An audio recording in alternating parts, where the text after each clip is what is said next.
কারো ক্যান্সার দেখে যদি এই দোয়াটা আপনি বিশ্বাসের সাথে পড়েন, জীবনে কোনোদিন ক্যান্সার রোগে আক্রান্ত হবেন না।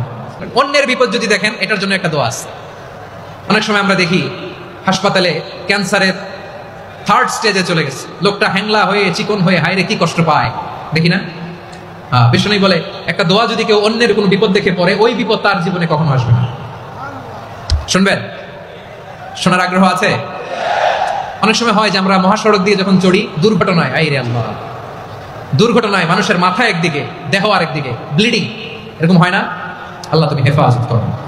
বিশ্বনবী বলেন এই দুর্ঘটনা দেখে কেউ যদি এই দোয়াটা পড়ে, তার জীবনে সে কোনোদিন এরকম অ্যাক্সিডেন্টের সম্মুখীন হবে না। শুনবেন?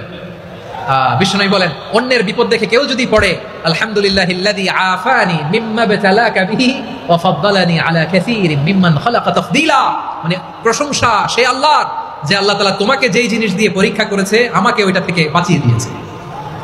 তোমাকে আল্লাহ যেই বিপদে ফেলেছে, আমাকে ওই বিপদ থেকে তিনি মুক্ত রেখেছে, আর তার অনেক সৃষ্টির উপর আমাকে তিনি প্রাধান্য দিয়েছে। সুবহানাল্লাহ পড়েন।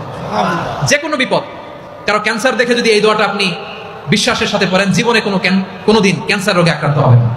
দুর্ঘটনা দেখে যদি পড়েন, ওই দুর্ঘটনা আপনাকে স্পর্শ করবে না। যে কোনো কারো বিপদ দেখে যদি কোনো বিশ্বাসী বান্দা এই দোয়া পড়ে, বিশ্বনবী বলেন লাম ইউসিবহু যালিকাল বালা, ওই বিপদ তাকে আর ধরবে না।